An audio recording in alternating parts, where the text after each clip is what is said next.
open borders, shameful abandonment, disregard for human life, the prospect of more mandates and lockdowns, and the list goes on. Now more than ever, we need to stick together. Voting alone is not enough. We must use our dollars to support like-minded companies that fight for our rights and beliefs. Patriot Mobile is America's only Christian conservative wireless provider who shares your values. Last year, we gave more than $500,000 to conservative causes. With your support, we'll give more than $1.5 million this year. It's time to band together and support companies that truly love America and fight for our freedoms. Will you join us?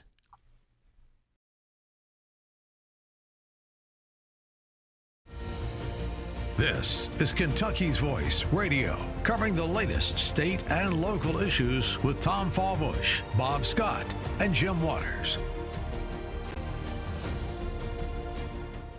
All right, welcome to Kentucky's Voice. I'm your host today, Tom Fallbush, and I'm not trying to promote this Aldi's brand of water. I'm going to put that out of the screen. I'm going to move it over there, and also not promoting this either. So welcome to the show today, Tom Fallbush, and we've got a great show. We got a full lineup of guests and co-hosts, and so we have my co-host Bob Scott, and we also have Debbie Robbins with us, and we have a cool guest that we're going to introduce here in the next segment. But guys, just wanted to get into what we're going to talk about today on some level, and you know, it's the end of the week, and a lot of things happening. We've got this legislature going on. We've got all this stuff, you know, still popping off around the country with ICE raids and protests and all that. And I wanted to touch on that real briefly here, this first segment, and just to kind of lay this out for the audience and for you guys. And so right now, the left, the activist left, the sort of the revolutionary left, they're very, very motivated and active, and they're organized, and they're getting violent, and we need to just pause and think about that for a second, okay? And so you have a revolutionary left wing that is trying to, you know, basically create insurgencies within cities. That's exactly right. I'm going to play, Mr. Producer, I'm going to play this video. It just came in this morning. This is a lady who is, she's lighting a warehouse. Oh, okay, well, I don't have it plugged in. Let me plug it in. All right, plug it in, you can see the video. This lady is lighting up a warehouse. There we go. You should see it now. It just happened yesterday in Kansas City because she was told that ICE is going to be using this warehouse to stage something. And yeah, there we go. So she takes it upon herself to go take lighter fluid and burn the warehouse down, right? And so this is just your average middle class, you know, white lady. And here we go. Now she thinks she's a member of you know, the Taliban now. So. And I say this, that, you know, the people on the right who we've put a lot of faith in the government, you know, and the Trump administration and law enforcement, we should, you know, and that should be our first thing. The government should be cracking down on this. However, there's probably going to be a point where those on the right need to counter-organize on some level. I'm not saying come out and let's be violent and let's create a little, you know, a militia and go fight people on the street. Not saying that. But there's a point where if you let the left dominate the streets and dominate the narrative within a city, within a jurisdiction, they can create so much chaos, and they're fearless, and the people in the middle that aren't involved in this stuff just want to bow down and say, okay, whatever, just stop breaking things. So what do you want? You don't want ICE here? Okay, get ICE out of here. That's what happened. And so I'm saying there's probably a point where the right needs to think about, okay, well, maybe I need to get involved in some sort of peaceful protest or some sort of something. I don't know what that is, but I want to make sure that, you know, we on this program and this project of Kentucky's Voice, we can be some sort of catalyst or organization for that. Don't know what that looks like. We're not trying to do anything just yet, but I'm just putting that out there because I'm afraid those on the right, if we don't start thinking about how we need to participate publicly in sort of this mental, emotional, political, mental gymnastics, you know, battle that we're dealing with.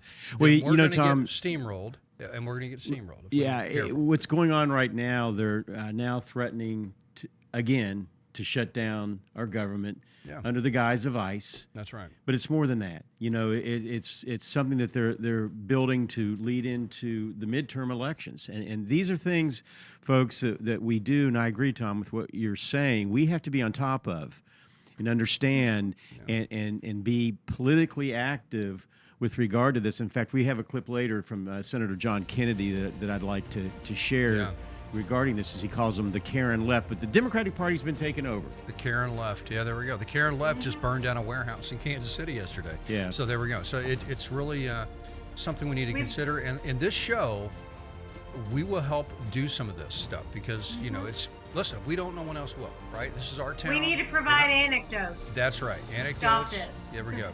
And also, we have a great guest in the next segment. He's running for county sheriff. Maybe he can talk to that.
Now, back to Kentucky's Voice Radio, online at kyvoice.org.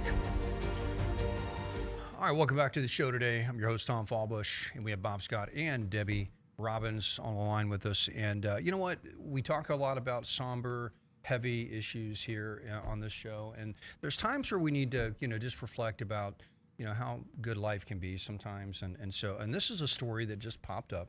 You want to set this story up and just kind of set up the it's context? pretty awesome, actually. A Happened lot here of in people are Louisville. calling it the angel dog. Angel dog. You know, but basically, for those of you who haven't heard about it, within the last several weeks, I believe the Louisville Metro Police Department was out looking for a lost 3-year-old, and we're having a very difficult time locating him. And then suddenly, this looks like a German Shepherd mix shows up, and literally, it's exciting to see. I don't want to give away too much let's because the just video play will the say video. it. Yeah, But just let's play play the the video. video, and This you'll see happened here in exactly what Louisville. happened. Here in Louisville. Who is there?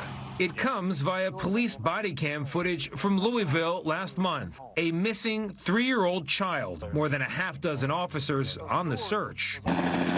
They sent up a helicopter, but had no luck until this happened. Oh, what's up, dude? There's a dog. Where's he at? Let's go. That's Officer Josh Thompson responding to a dog that seemed to have something important to say. It led me all the way back to the backyard. At that point, I'm thinking, okay, this kid's in this backyard. And sure enough, The dog went right to the back bumper. Check the rear here. Goes to the back bumper. I just sat there. Yeah, he's right here. after a quick lesson in car locks, Grab and pull it. There we go. I don't think I've ever seen a happier kid in my life.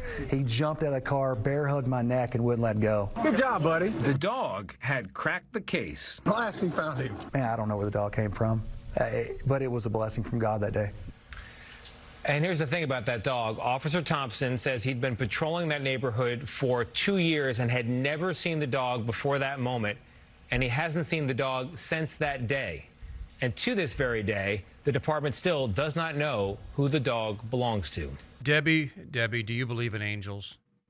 I do. Do you believe in angel Most dogs? definitely. Do you believe in angel dogs? I do. I believe God can do anything. That's Of course. Awesome. That's awesome. Precious. That was a really cool moment. I'm glad we could play that, and I just whenever that, you know, we just need to see those kind of stories, and you know, God's real, and He cares about our little ones and the vulnerable in this world, and also, since that was a law enforcement story, we wanted to use that as a segue into our interview today. We have a guest who's running for Jefferson County Sheriff. Right, his name is Alex Marson. Alex Marson, and you are running for sheriff, right? And so right now we have a sheriff that's is that a partisan position? I believe it is, right? So Yes, so he would be yeah. a Democrat, okay, and he was appointed right by someone recently, right, or was he elected? So I believe the current administration, Sheriff Aubrey passed away That's recently. right. Okay, there we go. He was a great guy. And then after that, I believe David James was appointed over the position of sheriff. And there are 2 candidates currently running in the 2026 election. In the 2026 election, excuse me.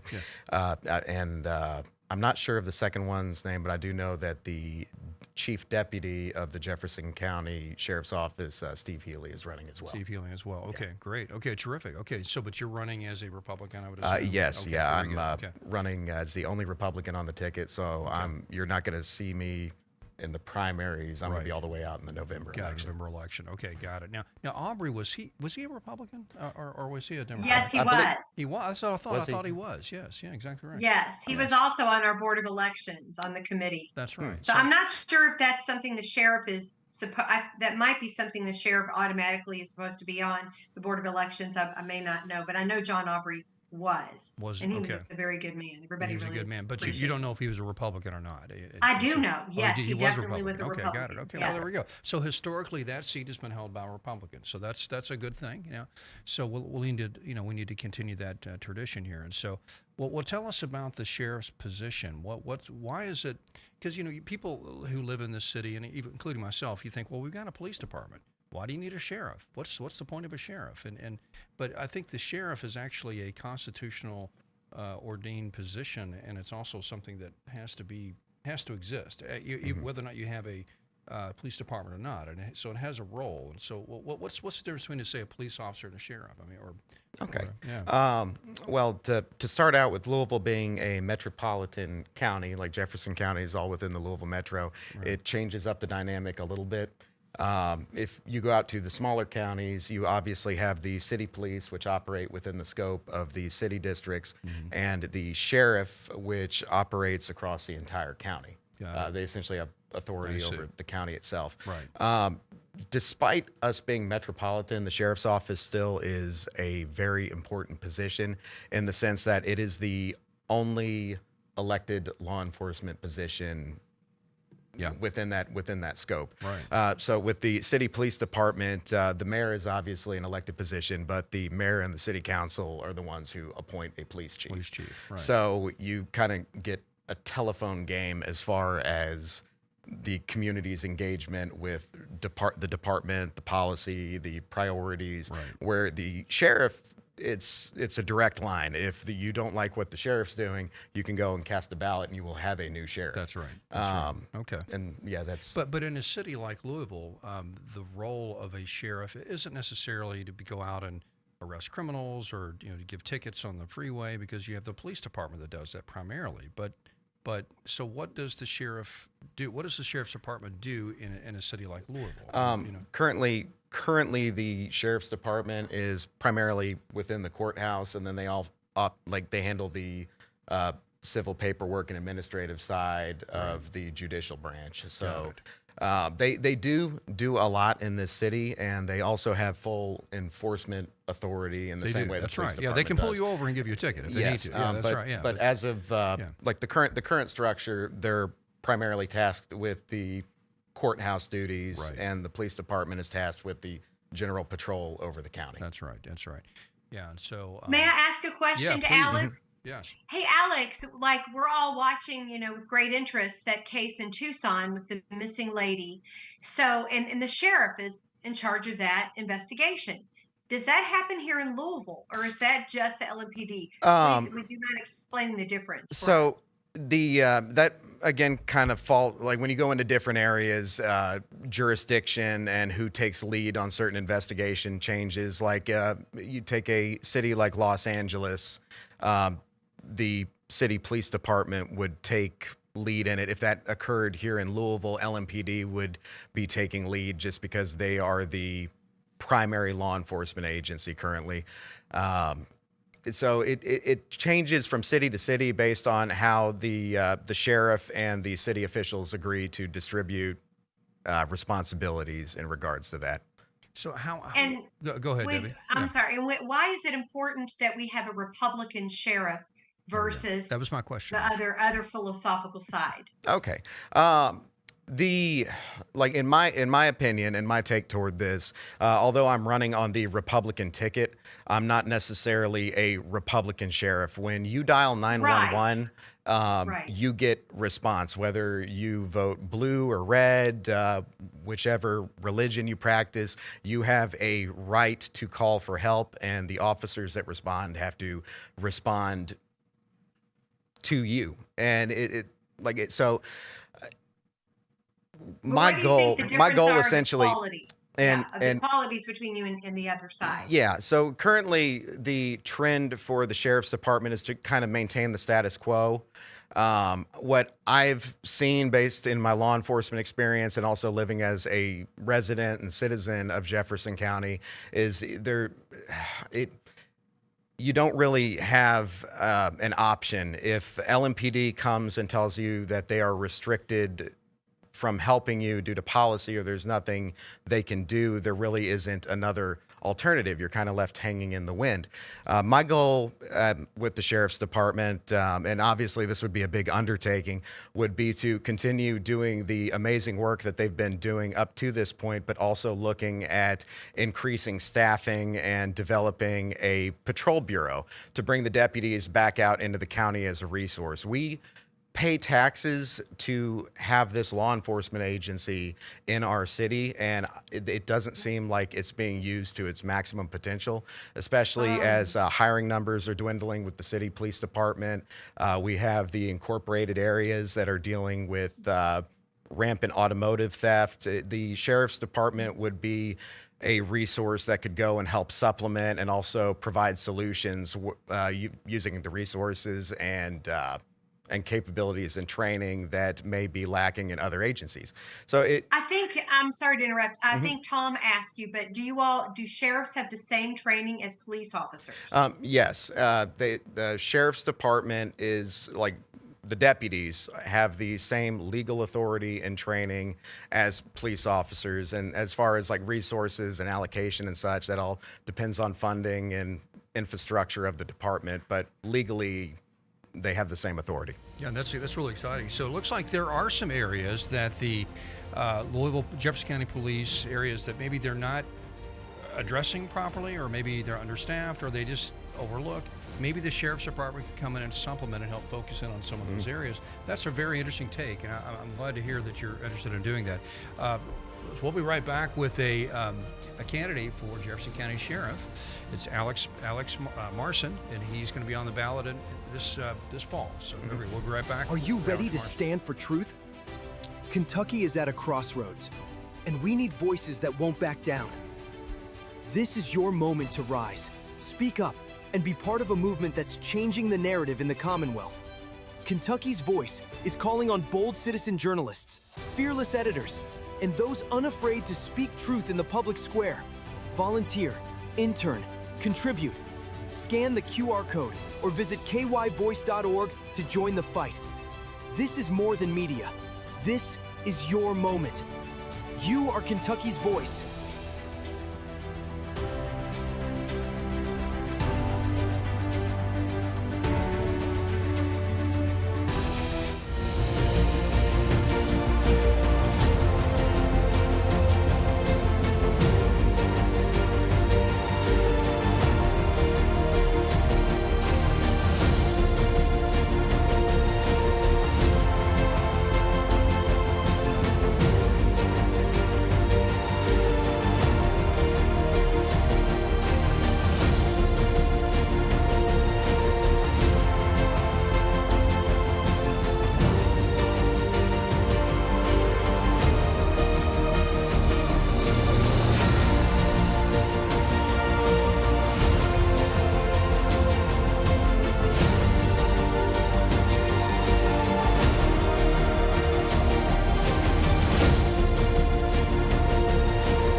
Now, back to Kentucky's Voice Radio, online at kyvoice.org.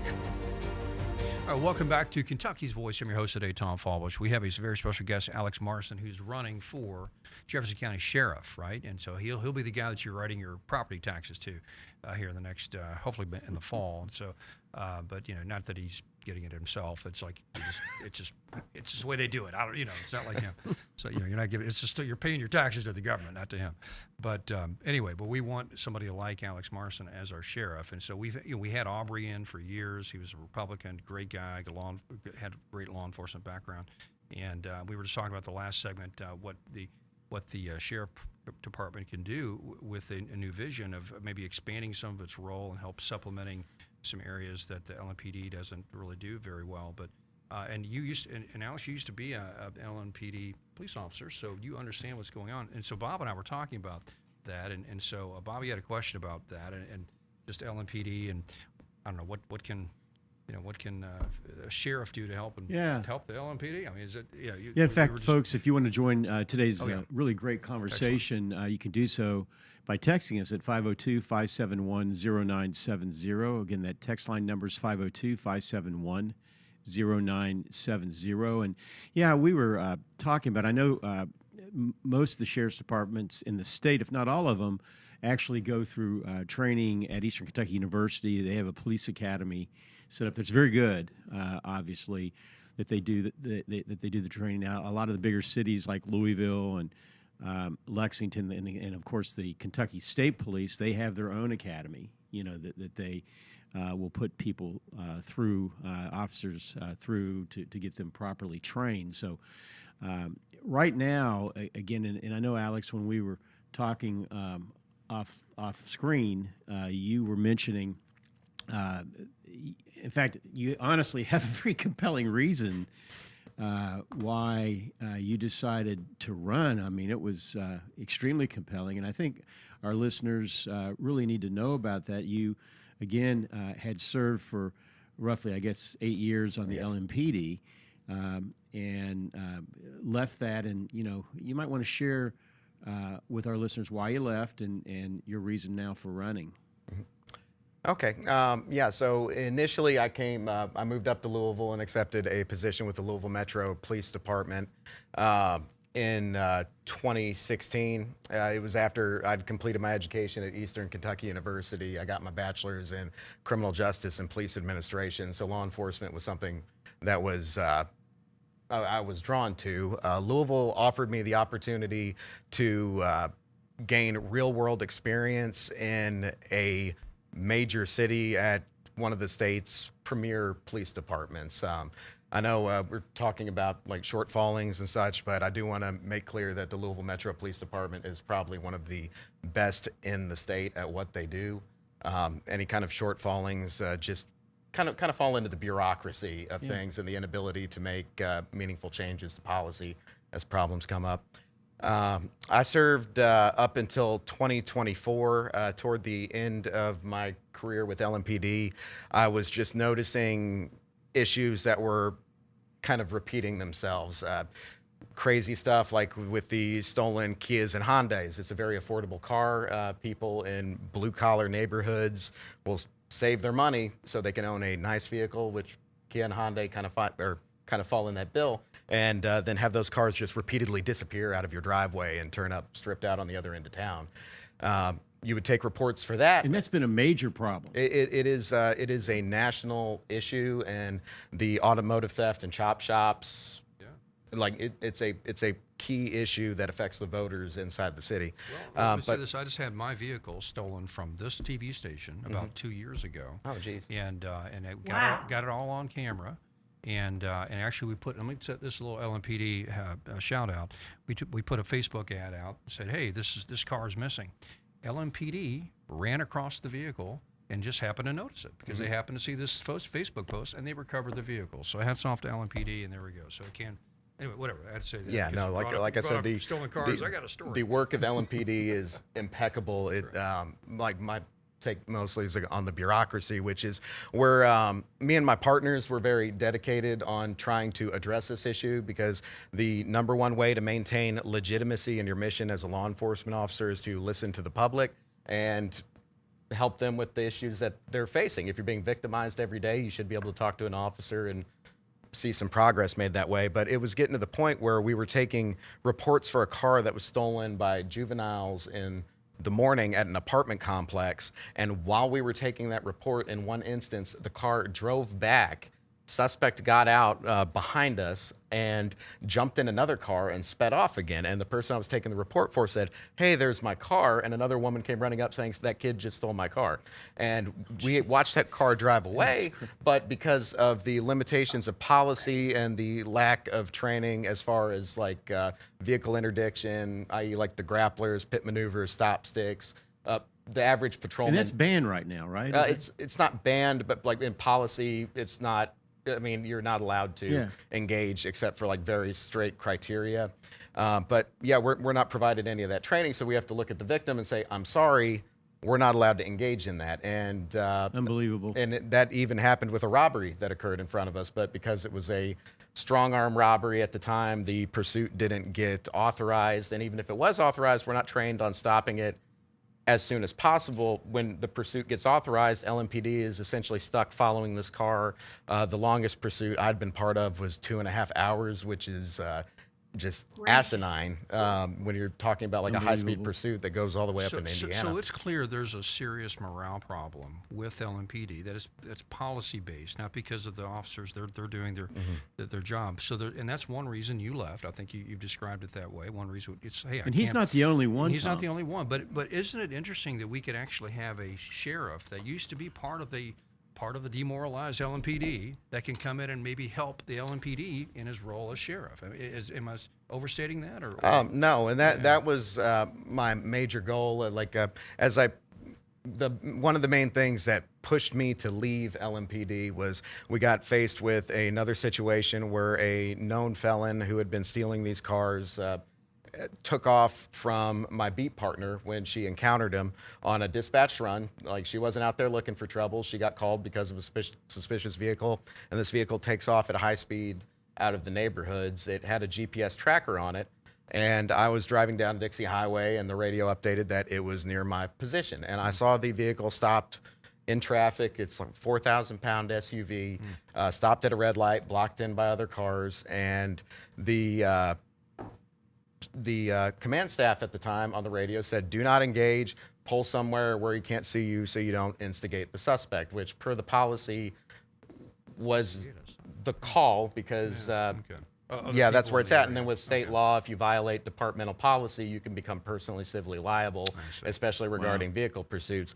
The hang up was, although we were following the rules, I got a phone call about 20 to 30 seconds later from a former beat partner and one of my current best friends who said that vehicle had flown through the intersection through a red light in oncoming traffic and nearly struck him and his wife at over 100 miles an hour.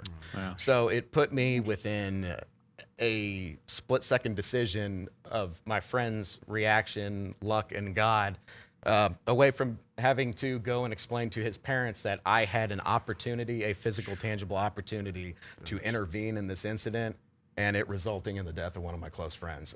But when those kind of conversations get brought up, policy is fairly absolute. Everybody's hands are kind of tied, even up the command staff, and it becomes very hard to relay these issues in the community up the pipeline and to the mayoral level to where these policy changes can be implemented.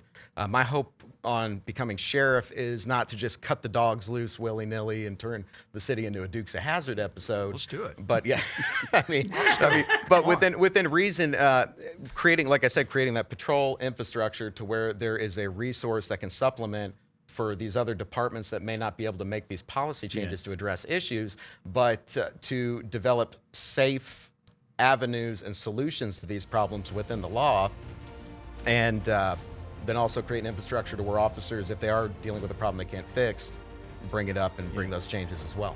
Well, we need somebody like Alex Marson running for sheriff in this city, in this county.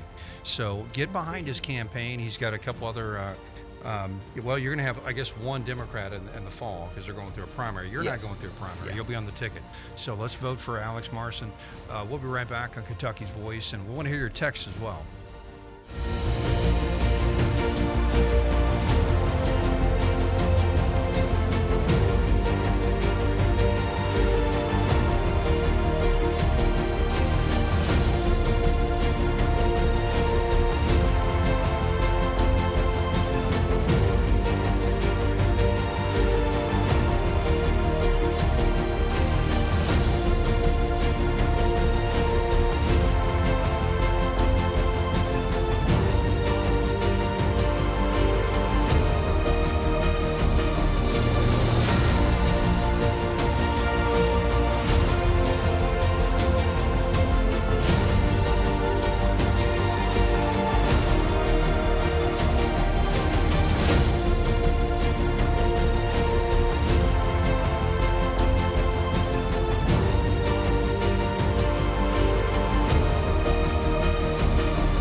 Now, back to Kentucky's Voice Radio, online at kyvoice.org. All right, welcome back to Kentucky's Voice, and we've got our candidate for County Sheriff, Alex Marson, with us, and we were just going to do a couple of segments, but he's going to hang out with us for the rest of the show. He's going to kind of hopefully comment on some of the other topics we're going to cover today. So thanks for staying with us, Alex. And so Debbie and Bob, we've got some texts that have come in today. So here we got a question, actually, so maybe this could be a question that Alex can answer. Let's see, we have two of them. How involved was the Sheriff's Department in the BLM Breonna Taylor riots, and will LMPD encourage your department to assist when needed, or does the mayor make that call even when LMPD needs your department? Great question. Does that make sense? So I'll repeat that. And Dan, if you can drop your audio, that'd be helpful. Yeah. How involved was the Sheriff's Department in the BLM Breonna Taylor riots, and will the LMPD encourage your department to assist when needed, or does the mayor make that call even when LMPD needs your department? So I don't know. In other words, can the mayor say, we don't want the Sheriff's Department involved in this situation, we'll handle it, or something? You know, I wonder how that plays out politically and structurally. I don't know. I mean, obviously the sheriff stands independent of the mayor's office. It's a constitutional authority that's given by the people. As far as like the sheriff's role during the BLM riots, I was an officer that was out there, both patrolling the neighborhoods and at times on the main line during the protests and the riots. I think those terms kind of get used unilaterally, but it was genuinely something that would switch from hour to hour. Like, you would have a group of peaceful protesters out there, and then the next moment you would have a group of outsiders that were smashing windows, destroying businesses, and doing the keyword outsiders. Yes, there was a lot of out-of-state IDs that we would encounter during that. The Sheriff's Department, I know personally, obviously these are like big questions for the people up top, but I'm just giving you my perspective as a patrol officer. The Sheriff's Department was right there with us. We supported them; they supported us, doing the best we could with what we were allowed to do and with the information we were given at the time. The only way of course, it was a different mayor at the time. Yeah, it was a very different mayor, very different scenario. The only way to really describe it was confusion and chaos. When you would come into work every day, you really weren't aware of what to expect. Like I would go back to the neighborhoods and be taking reports for the normal domestic violence, talking to the drunk guy yelling in front of the gas station, doing the rest. And then at the snap of a finger, you would get called downtown, where you would suddenly be put in the limelight of global news. So it was God bless you. Yeah, where this guy's going, and I like this question here because it kind of frames the sort of the jurisdictional perspective of the sheriff versus the mayor. You are a separate department. You're separate from him. You don't answer to the mayor. You're a constitutionally designated role in this county. So you could, in a sense, say you had a mayor that went totally crazy and he's acting like the Mondani or this guy up in Minneapolis, Shea, whatever his name is, and he's just going off the rails and doesn't want to protect the community, and there's riots going. The sheriff's department can act independently of that. Yes. Then we could say, no, I'm sorry, we're going to deputize all of Okolona, and we're going to go down and we're going to put a block here, and you're not going to burn down Okolona. Now you could do that. And right? that would be where it would be important to have that infrastructure set up, like kind of bolster the sheriff's department back out to a full working department. Right. It would be important, like in the hypothetical of a mayor that just says we're just going hands off. That's not only dangerous to the lawful protesters in the group, it's dangerous to the businesses, it's dangerous to the counter protesters, it's dangerous to the commuters and the citizens. It would, like in my mind, it would be something that would be a priority to establish that equilibrium where people's First Amendment rights are preserved and protected, yet peace is maintained. Yes. And Second Amendment rights. Yes. And Alex, my question for you is this. I'm just going to be blunt. If you are confronted with this situation, like, us watching this horror in Minneapolis, it's calmed down some, but apparently the sheriff didn't go against the mayor. Would you be willing to do that? Would you be the guy that says, as our sheriff, you're going to stand up and say, no, I'm going to protect. I'm going to insist that we have law and order. Are you going to be that guy? Yes, that's what I want to know. Well, and I will say that again in this hypothetical of a mayor, not like which are dangerous as candidates. It's very like law and order. Well, I mean, now you weren't expecting easy questions. Well, and in itself, law and order is a very subjective thing. It's a very situation by situation basis. But in this hypothetical that we've set out, if there is a protest that is breaking out into a riot, or just a protest in general, yes, it would be something that I would be comfortable standing on the law and the Constitution. Imagine that. It doesn't matter what the opinions being expressed are. People's First and Second and Fourth Amendment rights need to be preserved unilaterally across the board. That's what makes our nation function. And also, property and the Kentucky Revised Statutes, which is the laws of our state, need to be upheld. A business owner shouldn't have to board up their business and shut everything down because they hear somebody has an opinion and is coming downtown. They should be able to have faith in the infrastructure that their rights will be protected along with everyone else, just unilaterally. It's not a partisan issue. It should be pretty straightforward in my mind, in all honesty. So who do you answer to? I mean, is there just the people, the voters of Jefferson County, or are you under the governor, or are you under the president? The primary people that the sheriff responds to is obviously the voters, because you are an elected official for the voters. But just in the same sense as the mayor, to the chief of police, to any of the city council people, our government does have checks and balances, and just because you're holding an official office does not mean you're exempt from the law. Right. So you are still beholden to the Constitution, federal and state laws. Ultimately, at the end of the day, you are beholden to the Constitution. That's the thing that really makes the sheriff's position in office very powerful, and an important part of our political structure nationally. And unfortunately, some sheriffs in our country, not many, but some don't understand that and realize that it is a constitutional office. and they ultimately are responsible to, follow what the Constitution says. You know what's cool about it, Debbie, is and Bob, is that position goes way back in our history. It actually goes back before our country started. You're right. I was just sitting here thinking about that. Yeah, the term sheriff comes from this etymology. It's shire reef.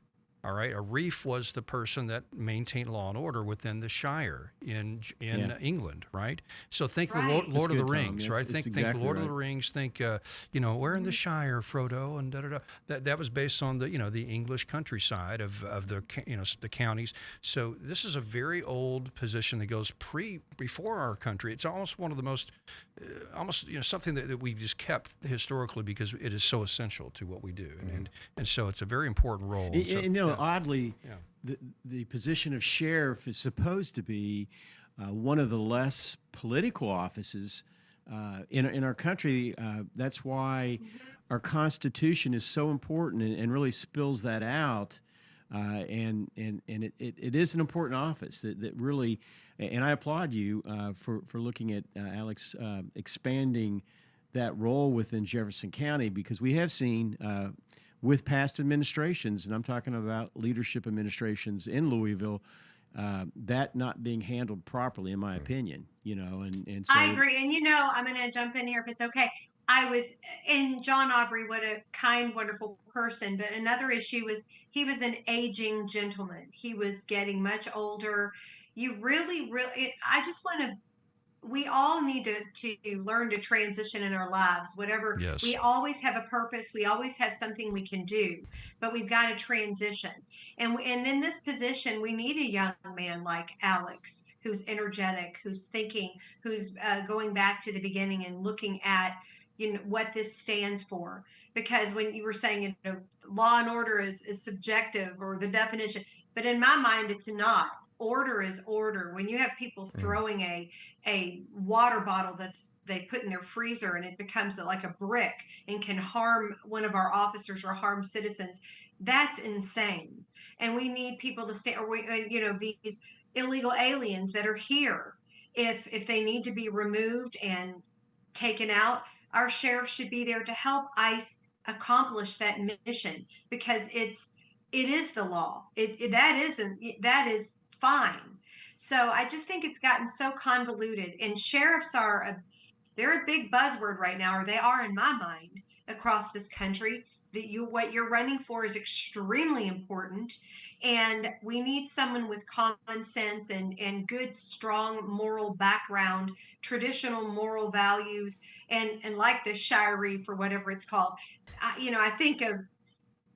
We need that, and I think that your position, or at least here in Jefferson County, it's been subdued. It's been kind of thought, pat him on the back. Oh, that's the sheriff. No, when I hear the word sheriff, I stand up and go, whoa, that's the sheriff, and not just and I have great respect for all law enforcement, but I want there to be more teeth in your position. Well, and again, wonderful. It's getting back to following what the United States Constitution says.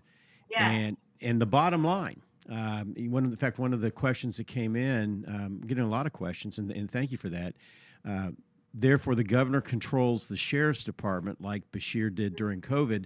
The answer to that question would be a firm no. The sheriff answers to the people that elected him and to the United States Constitution. Mm-hmm. All right. If elected, would you deputize Debbie Robbins as soon as she gets sworn in? Because she would be an awesome deputy. I want to see that star, and she can salute. It's awesome. Okay.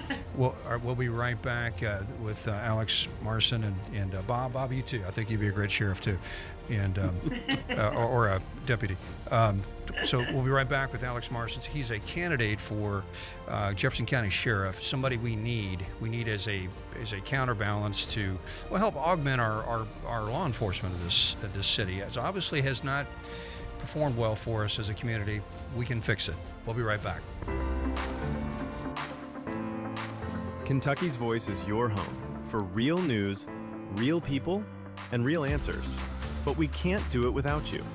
Your financial support helps us bring truth to the forefront, hold leaders accountable, and give a voice to the people of the Commonwealth. Join the fight today. Give online at kyvoice.org or text KYVoice to 53555. Every gift makes a difference. Stand with us. Speak up. Stay strong. You are Kentucky's voice.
Also, that's fine. I'm going to play another clip as well at the end of this. Now, back to Later. Kentucky's Voice Radio, online at kyvoice.org. Your gag reflex would be permanently triggered. Here's what's going on. The Karen wing of the Democratic Party is in control of the Democratic Party. And the Karen wing of the Democratic Party, not all Democrats, but there's clearly a Karen wing. Sometimes I call them the loon wing. They have gone to the Minority Leader Jeffries and my friend Senator Schumer and said, don't you vote for that Homeland Security bill. Why? Because the Karen wing of the Democratic Party wants to defund ICE. Now, we've seen this vampire movie before. The Karen wing of the Democratic Party also wanted us to defund the police. How'd that work out for us? The criminals are still laughing. Yeah, there we go. You know, we've actually ran this experiment. That's the one thing about our experience right now as Americans. We've run the experiment that the left wanted to run, and that is defunding police, pulling back, softening the police, behavior or approaches to criminals, bringing in social workers, we've ran that play and it doesn't work, and so. The fact that they still want to push this, I just don't understand. I mean, it's like it's an ideology at this point. It isn't just trying to find the truth or trying to find what's real. It's just they just want something to be true even though it doesn't work, and it's so frustrating. And any comments on that? Like just going into the defunding the police and all that. I mean, they're hot button slogans and words. The reality is, if you cut funding and you cut training, what you're doing is you're cutting capabilities and education, and you are churning through candidates who are being the disservice of not knowing their legal authority to the best of the department's ability to teach it unless they go out and they seek this training and this education themselves. It's a troubling trend. It kind of falls into the knee-jerk reaction is the easy way to show people you're doing something, but sometimes the long-term solution is better. Like with people can disagree on how different videos look as far as like police action. Some of them can be ugly, some of them can look really clean, but every run can be evaluated and polished up to where it can be done better the next time. And if you go in with that mentality, like increasing training, increasing education, increasing tools available, you see departments start thriving and building more of a legitimate presence within their community. Let me ask a question. As a sheriff, if you get elected to that position, would you have a problem working in conjunction with any federal agency, which has obviously been a problem in some jurisdictions, across the country? ICE. Yeah, and I know like ICE is the big one right now, but you look at Homeland Security, the FBI, the ATF, all of them are popular and unpopular in different sects at different times. No, I don't think any law enforcement agency should have an issue working with federal partners because the reality is those federal partners bring resources to issues that plague our country. You look at the serial killer epidemic in the 70s and the development of NCIC and such like that. There are good things that can come of it. Where chaos starts emerging is when local officials stop upholding their end and the federal agencies are left to fend for themselves and bring in outside assistance to do so. Yeah. I don't think it shouldn't be a partisan issue as to whether or not when an organization like ICE is operating within the city, as to whether or not you would want your neighborhood officers there ensuring that everything is being done properly and facilitating resources to keep things smooth. They're as smooth as possible in those kind of chaotic situations. Bob and Debbie, one of the best things that's happened over the past decade when it comes to law enforcement is the insistence of the left, and of those on the right too, of having body cameras on police officers and actually funding that, because what that has done is actually shown the public what it's like to be a police officer. Because if you want to have a lot of sympathy for what a police officer does, just get on YouTube and start watching some of these body cam videos.